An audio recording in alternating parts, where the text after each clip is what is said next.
प्रणाम योगी, स्वागत है आपका आपके अपने YouTube चैनल आयु फिटनेस में। आज हम अभ्यास करने जा रहे हैं, सीखने जा रहे हैं पर्वत आसन। इस एकमात्र आसन का यदि आप बहुत अच्छे से अभ्यास करते हैं, डेली अभ्यास करते हैं, तो यह आसन आपके पूरे शरीर को बहुत सारे लाभ प्रदान करता है। अब आप सोचेंगे कि एक आसन के अभ्यास से हमारे पूरे शरीर को फायदा होगा, ये कैसे हो सकता है? इसका जो सबसे पहला लाभ है वो हमारे तंत्रिका तंत्र पे होता है। यानी यदि हम पर्वत आसन का नियमित अभ्यास करते हैं तो ये हमारे तंत्रिका तंत्र के लिए बहुत अच्छा होता है।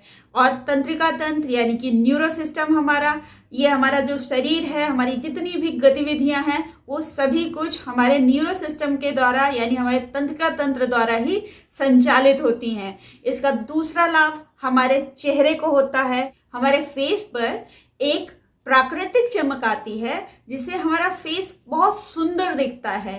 इस आसन के अभ्यास से हमारे पाचन तंत्र पे बहुत अच्छा प्रभाव पड़ता है। हमारी जो पाचन संबंधी समस्याएं हैं वह तो दूर होती ही हैं। हमारा जो बेली फैट है, जो बहुत ज़्यादा कुछ लोगों को पेट पर चर्बी हो जाने की समस्या होती है, वह भी इस आसन के अभ्यास से धीरे धीरे करके दूर हो जाती है। इस आसन का अगला जो प्रभाव है वो हमारे पैरों के लिए है।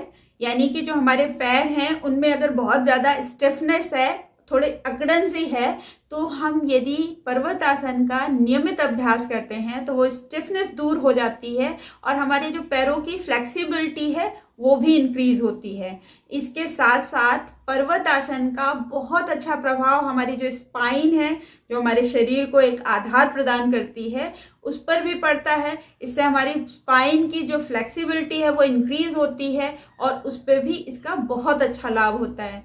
तो हो गया ना एक आसन और इतने सारे लाभ। तो आइए अब देखते हैं कि इसको प्रैक्टिस कैसे करना है। तो सबसे पहले आप वज्रासन में बैठ जाइए। आपके पैरों के अंगूठे, आपकी एड़ियां और घुटने एक सीध पर रहने चाहिए, आपस में जुड़े हुए।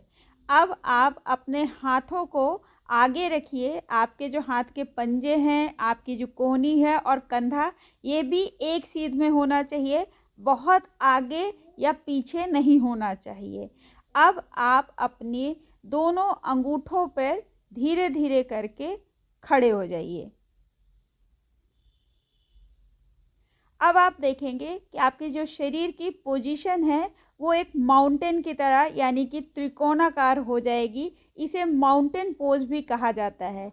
अपने गर्दन को आप दोनों हाथों के बीच ले आइए, 30 सेकेंड रुकिए और फिर वापस अपने वज्रासन में बैठ जाइए। फिर से करते हैं। पहले वज्रासन में बैठ जाते हैं।